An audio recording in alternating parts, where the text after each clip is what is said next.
又是一台转运过来的车，而且是一台吉林长春的车友，跑了300公里来找小旭解决这个异响。而且这个问题啊，是一起典型的人为故障，属于一个维修事故。而且我真没想到，竟然是在4S店发生的。外地长春的，这声也是第一次遇见，就是你给油时候就有，原地给油。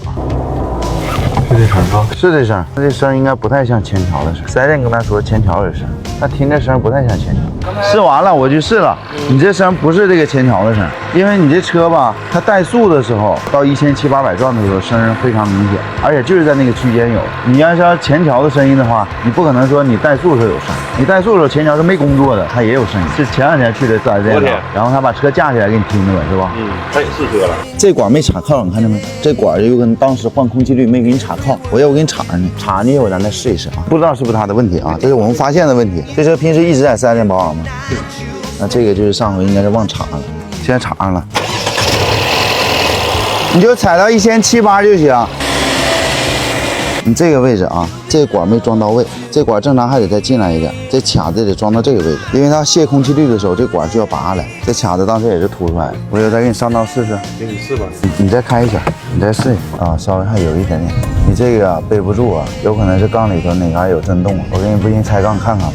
应该还是前排共振的事儿。这个东西吧，你们该咋试车没有问题行，你们不用考虑说这你们开出去经过同意啥的，你们专业，你们把这事给我整完就完事儿。行，肯定给你解决，你放心吧。它不是这个发动机声，也不是铅条的声，应该是哪块的震动传过来的，但好像没有之前明显。你应该有好几个共振点，应该。那这防冻网呢？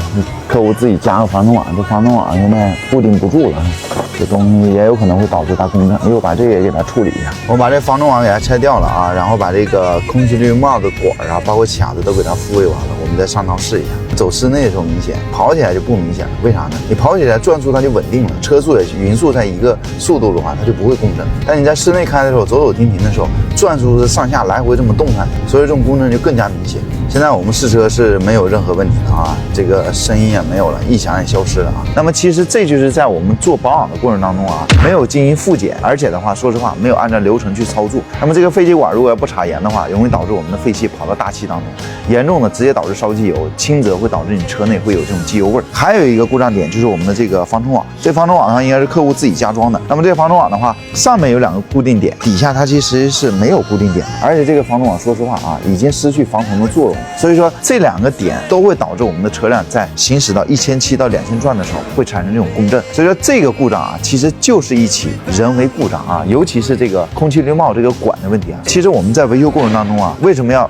流程统一标准化？就是师傅会犯错，但是你记住一定要自检。另外，我们为什么有质检员？就是因为在维修完毕之后进行复检。因为维修这个工作啊，其实说实话就跟看病是一样的，一旦是出现问题啊，就会威胁我们车辆的这个安全，包括我们乘客的安全。还有就是就是修车啊，不在于店大店小，就在于师傅的责任心和这家老板的一个重视程度。我是在沈阳专修奔驰的小旭。